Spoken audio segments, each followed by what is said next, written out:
Risks commonly retained by the SPV. Mismatch of caps, liability caps.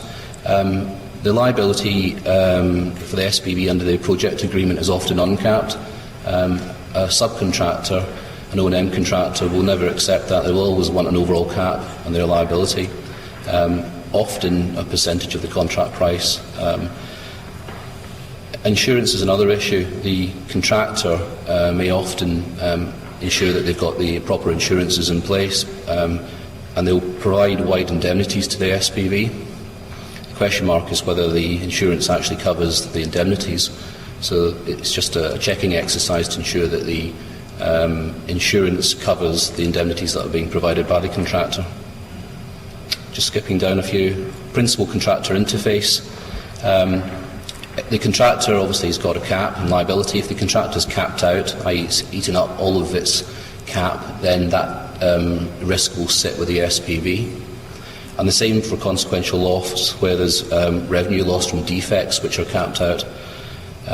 So it's just worth managing, worth sort of keeping in line the caps and making sure that you're aware of how much is being used and the point where the cap runs out. I mean, it's unlikely that you'll ever reach that, but it's something to be aware of. The other thing is authority change. I think that was a key concern in relation to the underground project. The general feeling from the private sector was that there were far too many changes throughout the duration of the project, and you know, to Tube Line's fault, perhaps some of that wasn't tracked as best as it could have been, and notices weren't given in the prescribed time period that they should have been. Ways to address that simply are, you know, if the authority wants the ability to give quite wide changes or scope changes to the project, perhaps the SPV would look to seek to limit that by way of having major projects listed by way of a specified right. So you could call off under the PPP contract, PFI contract, for additional works, but they have to be prescribed at the outset, so at least you know what you're signing up to. And the other issue is perhaps if the additional work has such an impact on your core works that there would be a right to refuse, because obviously you don't want the SPV detracted from its main task of delivering the project.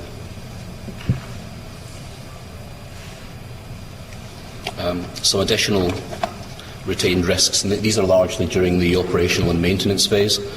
Obviously, indices, differentiation between indices, law changes. Obviously, the operational phase can be anything to up to 25 years, so it's very unlikely that OPEX risk will sit the O&M contractor for change of law. That would be too much of a risk for them to bear. Some contracts I've seen have got reasonably foreseeable clauses in there, so to the extent that the contractor or O&M contractor can reasonably foresee the change in law, then that's something that they would be expected to take. But generally speaking, that's a risk that would be held at SPV level. Market testing, again, would be held at SPV level. The SPV would want the right to do some benchmark testing to ensure that it's getting the best value out of the O&M contractor. And again, defects liability after the latent defects period has expired. That would obviously sit with the SPV or a replacement service provider if the O&M provider is replaced at any point in time. And then I guess the key issue or concern for the SPV, and often one that it's asked to retain, is fare revenue and ridership shortfall. And this has been the topic of much debate in the UK as to who should bear that particular risk. On a lot of projects that we've advised on, that's worked particularly well. On others, it hasn't.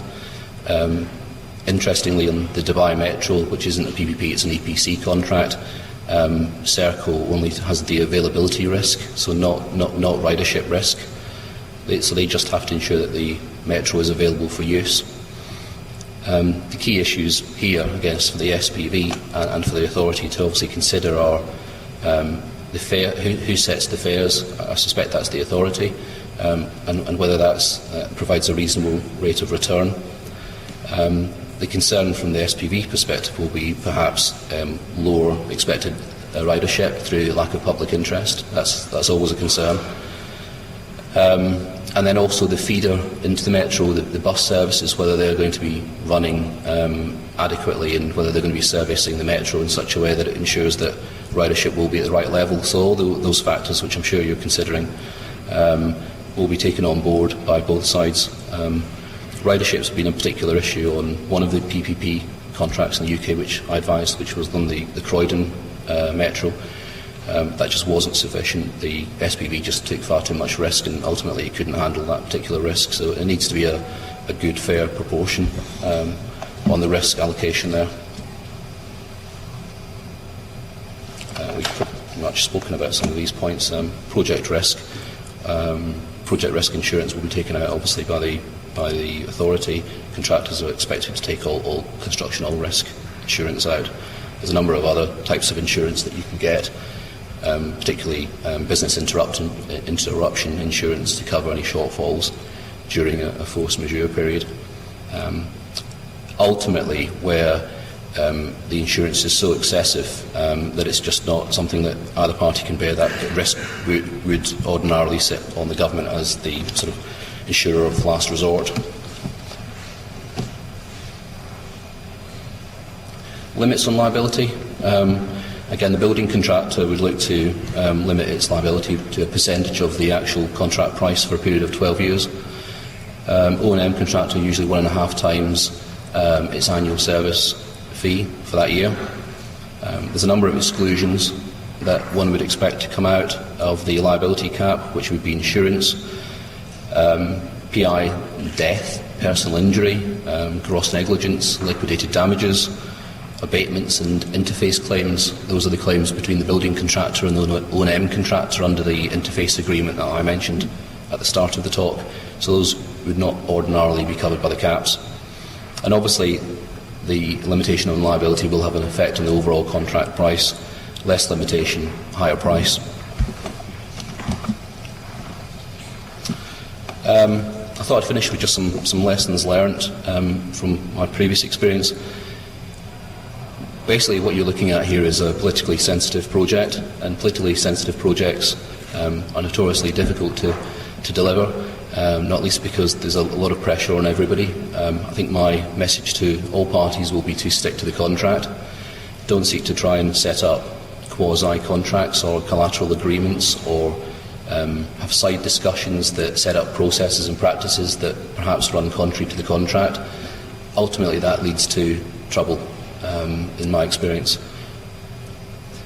Scope creep and changes via ancillary standards, that's the other thing. Standards will obviously need to be established. Standards will be priced to the extent that those standards start to change, and I'm thinking more on the GCC rail network, where there's further input from other member states, and if there's an authority set up to look at standards, expecting more consistency across the states, that may have an impact, obviously, on price. So the SPV just needs to be aware of that. The state needs to be aware of that. Both parties need to understand what the baseline position is and understand the contractual route, ultimately, to recover time and money if changes are made. Not all changes lead to time and money. Some changes actually would lead to cost savings, and that would obviously have to be built into the SPV agreement with the state. The other thing is testing and commissioning issues. Most of the disputes that I've advised on relate to rolling stock and signalling issues on live rail projects. I don't think I've ever come across a live rail project that hasn't had a signalling issue or delays on signalling, or maybe I've just been unfortunate.